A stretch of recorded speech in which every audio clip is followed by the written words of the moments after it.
Bank of Bhagyalakshmi ಇದು Abhishek M ಅವರು ಬರೆದು ನಿರ್ದೇಶನ ಮಾಡಿರುವಂಥ ಸಿನಿಮಾ.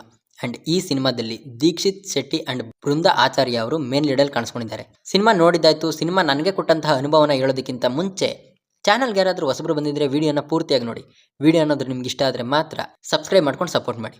ಇನ್ನು ವಿಡಿಯೋ ಕಡೆ ಬಂದರೆ, ಬ್ಯಾಂಕ್ ಆಫ್ ಭಾಗ್ಯಲಕ್ಷ್ಮಿ ಇದರ ಒನ್ಲೈನ್ ಸ್ಟೋರಿ ಬಂದು, ಇಲ್ಲಿರ್ತಕ್ಕಂಥ ಒಂದು ಗ್ಯಾಂಗು ಬ್ಯಾಂಕ್ನ ದರೋಡೆ ಮಾಡೋದಕ್ಕೋಸ್ಕರ ಬ್ಯಾಂಕಿಗೆ ಹೋಗ್ತಾರೆ. ಸೊ ಅಲ್ಲಿಗೆ ಹೋದ್ಮೇಲೆ ಅಲ್ಲೇನೇನು ನಡೀತು, ಇವರು ದರೋಡೆ ಮಾಡಿದ್ರ ಆ್ಯಂಡ್ ಆ ಬ್ಯಾಂಕಿಗೆ ಇರ್ತಕ್ಕಂಥ ಕತೆಗಳು ಏನು, ಇದನ್ನು ನೀವು ಥಿಯೇಟ್ರಲ್ಲಿ ನೋಡಿ ತಿಳ್ಕೋಬೇಕು. ಇನ್ನು ಇದರ ಪಾಸಿಟಿವ್ಸ್ ಕಡೆ ಬರೋದಾದರೆ ಅದು ಇದರ ಸೆಕೆಂಡ್ ಹಾಫ್ ಅಂತ ಅನ್ಬೋದು. ಸೆಕೆಂಡ್ ಹಾಫ್ ಅಂತ ಹೇಳೋದಕ್ಕಿಂತ ಪ್ರೀ ಇಂಟರ್ವಾಲಿಂದ ಫುಲ್ ಸಿನಿಮಾ ಅಂತಲೇ ಅನ್ಬೋದು. ಆ್ಯಕ್ಚುಲಿ ನೀವು ಸಿನಿಮಾಗೆ ಕನೆಕ್ಟ್ ಆಗೋದೇ ಪ್ರೀ ಇಂಟರ್ವಾಲಿಂದ. ಸೊ ಅಲ್ಲಿ ಒಂದು ಸಲ ನೀವು ಸಿನಿಮಾಗೆ ಕನೆಕ್ಟ್ ಆದರೆ ಅದು ಕೊನೆವರೆಗೂ ಅದೇ ರೀತಿ ಮೇಂಟೈನ್ ಆಗ್ತಾ ಹೋಗುತ್ತೆ. ಅದು ಯಾವ ರೀತಿ ಅಂದರೆ, ಅಲ್ಲಿ ನಡೀತಕ್ಕಂಥ ಒಂದೊಂದು ಈವೆಂಟು ಅಥವಾ ಒಂದೊಂದು ಸಿಚುವೇಶನ್ ಕೂಡ ನಿಮಗೆ ಕನೆಕ್ಟ್ ಆಗ್ತಾ ಇರ್ತವೆ. ಆ ಬ್ಯಾಂಕ್ ಒಳಗಡೆ ಇರ್ತಕ್ಕಂಥ ಆ ಇಕ್ಕಟ್ಟಿನ ಪರಿಸ್ಥಿತಿ ನಿಮಗೆ ಫೀಲ್ ಆಗ್ತಾ ಇರುತ್ತೆ. ಸೊ ಈ ಥರ ಒಂದು ಕನೆಕ್ಷನ್ ಇದೆಯಲ್ಲ ಕತೆಗೆ ಮತ್ತು ಆಡಿಯನ್ಸ್ಗೆ, ಇದು ಸಿನಿಮಾಗೆ ಬಿಗ್ಗೆಸ್ಟ್ ಪಾಸಿಟಿವ್ ಅಂತ ಅನ್ಬೋದು. ಅವರೇ ಹೇಳಿರೋ ರೀತಿ ಸೆಕೆಂಡ್ ಹಾಫ್ ಕಂಪ್ಲೀಟ್ ಪ್ಯಾಕ್ ಆಗೋಗಿದೆ. ಅಂದರೆ ಕತೆಗಳು ಒಂದೊಂದಾಗಿ ಓಪನ್ ಆಗ್ತಾ ಇರ್ತವೆ. ಆ ಬ್ಯಾಂಕ್ಗೆ ಇರ್ತಕ್ಕಂಥ ಇತಿಹಾಸ ಏನು, ಆ ಬ್ಯಾಂಕ್ ಯಾವ ಉದ್ದೇಶದಿಂದ ಇದೆ, ಆ್ಯಂಡ್ ಈ ಒಂದು ಕತೆ ಇನ್ನು ಏನೇನೋ ಸಪ್ರೇಟಾಗಿ ಆ್ಯಡ್ ಆಗಿ, ಇದನ್ನು ನೀವು ಥಿಯೇಟ್ರಲ್ಲಿ ನೋಡಿ ತಿಳ್ಕೋಬೇಕು. ಆ್ಯಂಡ್ ಅಲ್ಲಿರ್ತಕ್ಕಂಥ ಒಂದು ಟ್ವಿಸ್ಟ್ ಅದು ಕೂಡ ತುಂಬ ಚೆನ್ನಾಗಿ ವರ್ಕ್ ಆಯಿತು. ತುಂಬ ಚೆನ್ನಾಗಿ ಬರ್ಕೊಂಡಿದ್ರು ಅದನ್ನ.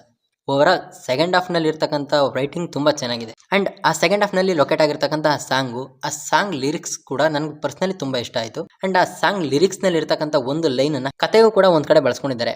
ನೀವು ಅವನೇ ಶ್ರೀಮನ್ನಾರಾಯಣ ಸಿನಿಮಾ ನೋಡಿದರೆ ನಿಮ್ಗೆ ಗೊತ್ತಿರುತ್ತೆ, ಅಲ್ಲೂ ಕೂಡ ಸಾಂಗ್ನಲ್ಲಿ ಇರ್ತಕ್ಕಂಥ ಒಂದು ಲೈನ್ನ ಕತೆಗೆ ಬಳಸ್ಕೊಂಡಿದ್ರು.